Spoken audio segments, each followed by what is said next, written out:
A Sioux Falls truck driver passed away over the weekend after a fiery crash near Faribault, Minnesota earlier this month. Now, while his family is mourning his loss, they are also grateful for the time they've had with him the past few weeks, all thanks to the people they call angels on the scene. Their incredible rescue efforts in tonight's Eye on Kettleland. He's always been a truck driver. Since he was 16 years old, living in De Smet, driving a semi-truck has always been part of Dennis Brown's life. He's driven 5.5 million miles and has never had an accident, has never had a speeding ticket. But on July 12th, his wife Melanie got the phone call she never once expected in the 40 years her husband has been out on the road. She said, "I need to let you know that your husband was in an accident."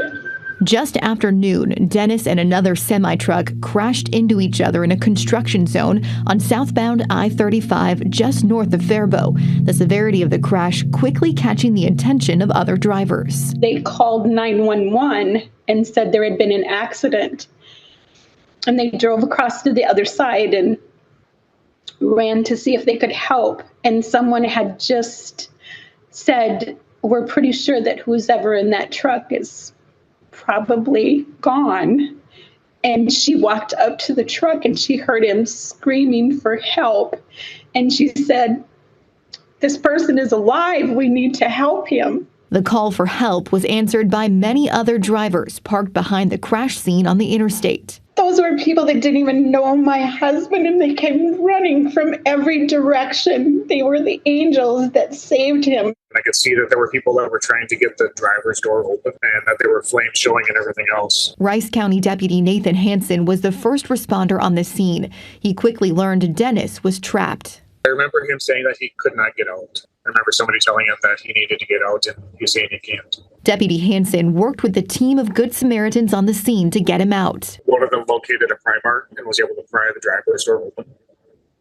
And I was able to use the fire extinguisher from my squad to knock down the flames that were in the cab. But once the fire extinguisher was out, it became a battle against time as the flames inside the cab grew. We don't get him out of that truck. I knew he was going to die. So that was kind of the driving point, is pulling as hard as we could to get him, whatever's in there, dislodged and get him out. DOT traffic cameras captured the moment they were finally able to pull him from the semi and drag him to safety. After I pulled him out, we were able to get him over to the cable barrier, and about the time we got to that cable barrier, I heard an explosion.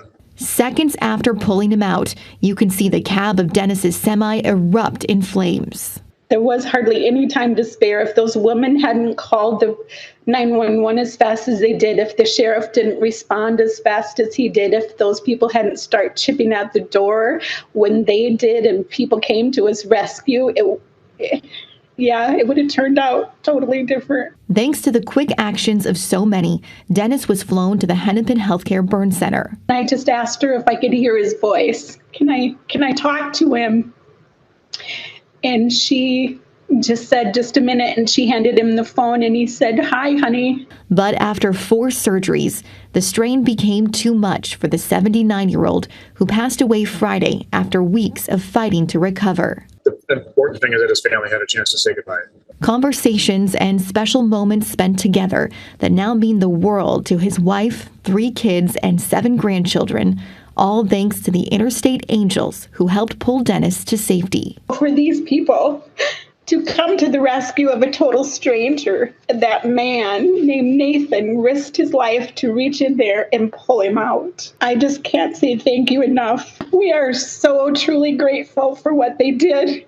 And I always say those are the true heroes. Those are the angels that were the hands and feet of Jesus that day to say we're here to help.